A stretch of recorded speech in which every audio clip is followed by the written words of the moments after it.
Congress party మండల అధ్యక్షుని. ఈరోజు విషయం ఏంటంటే గత వారం 10 రోజుల నుంచి ఏదైతే కాంగ్రెస్ పార్టీ మండల అధ్యక్షునైనటువంటి నా మీద అవాస్తవంగా దుష్ప్రచారం జరుగుతుందో దాన్ని ఈరోజు మేమందరం కూడా ఖండిస్తున్నాం. ఎందుకంటే ఇది వాస్తవం లేని మాటలు, పొంతన లేని మాటలు.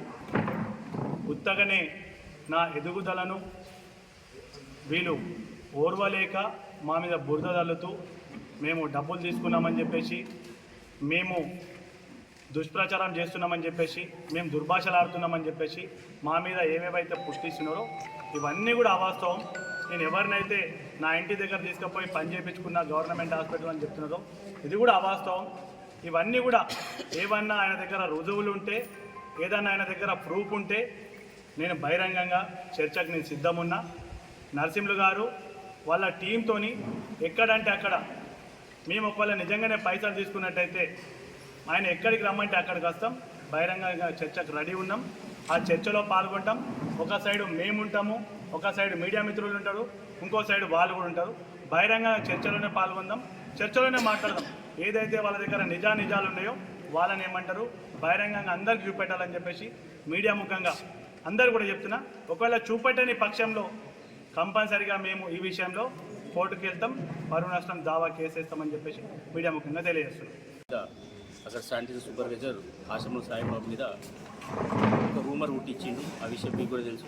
ఎక్కడ ఏ షాప్ దగ్గర 20 మంది కనబడితే వీళ్ళ వీడియోలు ఉన్నాయి, 3 ఉన్నాయి, అవి ఉన్నాయి, ఇవి ఉన్నాయి అని చెప్పేసి రకరకాలుగా అటు మీకు మీడియా వాళ్ళకి చెప్పడం, ఇటు పబ్లిక్ చెప్పడం, రకరకాలు చేస్తుండు. సరే, మొన్న ప్రెస్ మీట్ పెట్టిండు. ఆయన ఒక బీజేపీ పార్టీ అధ్యక్షుడు ప్రెస్ మీట్ పెట్టిండు. అది ఆయన ఒకటే చెప్పాలా, ఏమున్నాయో ప్రెస్ మీట్లో నువ్వు బయట పెట్టాలి.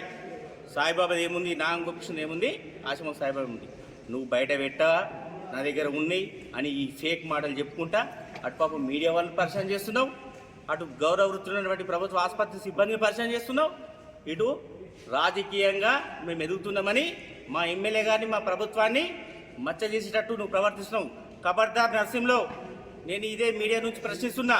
నీకు దమ్ము ధైర్యం ఏమన్నా ఉంటే మాది ఏమున్నా ఎవిడెన్స్ తోటి ఇదే గాంధీ చౌక్ వస్తావా, అంబేద్కర్ చౌరస్తాకి వస్తావా, ఇదే ప్రభుత్వ ఆసుపత్రి దగ్గరికి వస్తావా?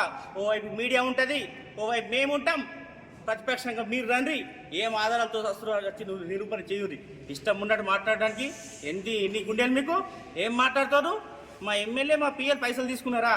నిరూపణ చేస్తావా? ఎప్పుడు రిక్రూట్మెంట్ అయింది అక్కడ శానిటైజరు? ఎవరు హయాంలో అయింది? అప్పుడు ఎమ్మెల్యే ఎవరు ఉన్నారు? ఎవరు పైసలు ఇచ్చారు? న్యాయ విచారణ జరిపేరి, ప్రభుత్వ పరంగా మొత్తం విచారణ జరిపేరి. దోషులు ఎవరు ఎంత వాడైనా సరే, మా పార్టీతో సంబంధం లేదు, ఎవడైనా సరే, ఈ పార్టీ ఆ పార్టీ అని కాదు, తప్పు చేస్తే ఎవరైనా శిక్షించే బాధ్యత ప్రభుత్వానికి ఉంటుంది, న్యాయపరంగా ఉంది. కానీ ఇటువంటి పరువు నష్టం చేసేటటువంటి వల్గర్ లాంగ్వేజ్ని ఇష్టం ఉన్నట్టు మాట్లాడుతుంటే మేము ఊరుకునే లేదు. న్యాయపరంగా